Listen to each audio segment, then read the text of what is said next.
Alright guys, we're not talking about Mikey Garcia. This is like the fourth video that I've done, and I keep talking about the fight that just happened because it's so fresh in my mind. We gotta remember, we're not talking about that. We're talking about what happened after the fight. Manny Pacquiao comes on the scene, on the stage, and the set. You know, he's out there. You see Spence grinning. Spence is like, I'm about to get the biggest fight of my life. Yes, you are, motherfucker.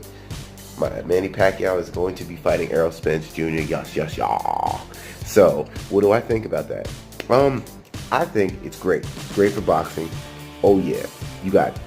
I can't believe Pacquiao still wanting to fight these type of fighters at his age. Like, this is just amazing. Like, straight amazing.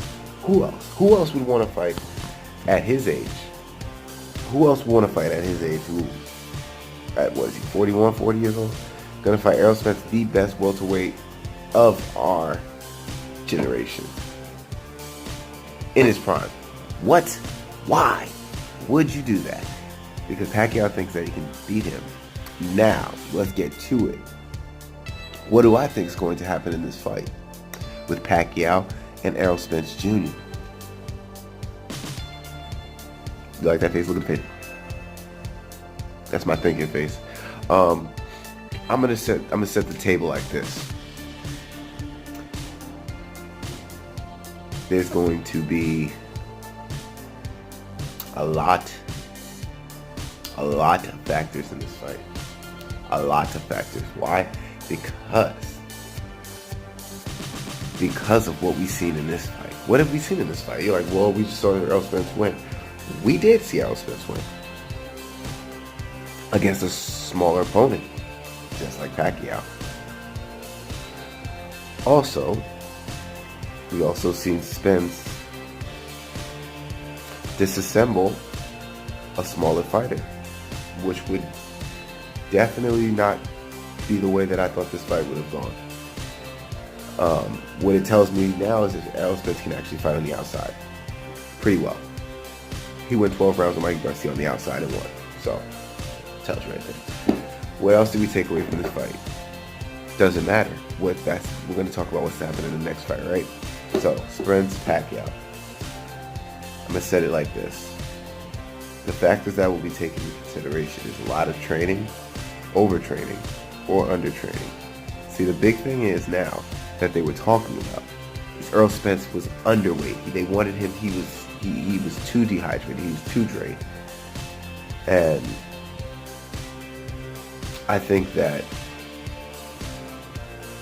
he's kind of, in the sense, same as Pacquiao's, already in shape. Pacquiao's always in shape year round.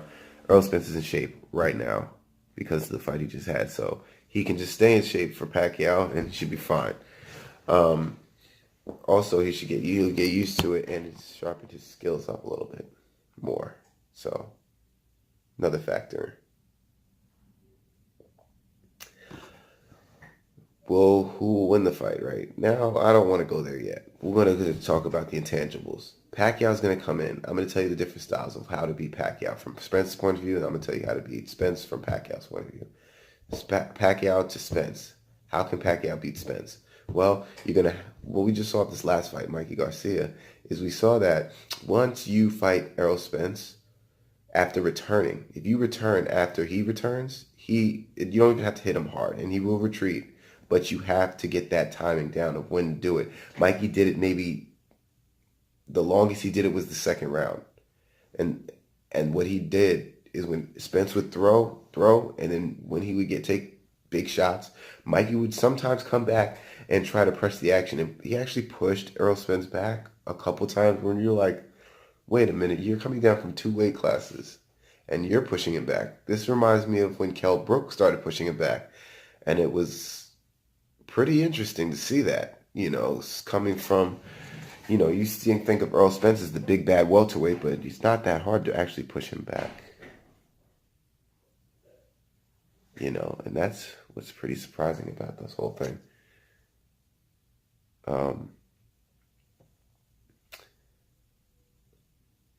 I say that if he does that consistently, but you got to do that for a while. And who knows if he figures it out in another round or not. Who knows how that works. People think, oh, once you figure something out, now you can beat the person. Yeah, they also have a brain themselves. They can figure stuff out just like you figured that out. So who knows how long that'll. But that would just be something to actually help, and that's something that Pacquiao does pretty well too. So advantage there to Pacquiao, but who knows how long he can keep that up, especially at his age of 40 years old. We're gonna have to take that in consideration too. Not too much because he's kind of been showing us, what he can do. But I think that Spence is. Let's say on Pacquiao for a second. I think that Pacquiao will do that, and he will be successful some rounds, but I feel that he will also have to have another game plan and strategy because Errol Spence is a little too smart. He's not just going to let that happen that easy now. Come on now. Come on now. So it'll work in the beginning. You have to figure it out later. Now, what Spence is going to have to do to beat Pacquiao is just straight use your side. Bully him. Push him back. Get him to the ropes. Get into a power fist fight. Make Pacquiao be the old Pacquiao of, you know what I'm saying? Don't let this new Pacquiao. The new Pacquiao does this. He's a very more conscious fighter. He's more aware of winning rounds instead of actually trying to hurt you. And this new Pacquiao, like if you saw against Broner, is just wants to win the fight more than actually hurt you or try to put his all into it. He's more about winning, but what he should be at 40 years old. We don't got time to get hit. So, that's about it. That's all I want to leave you guys with. I'm not going to give any predictions yet because I'm going to do that. This is going to be kind of like a series. You know what I'm saying? We're going to follow this closely, and I'm going to give you the best accusations and the best knowledge and thought process that I possibly can on this, because we're going to go more in depth on this. This is not going to be a one-time thing like these other videos. But I thank you for watching. Subscribe and comment, and we're getting bigger every day. Thank you guys. Yeah.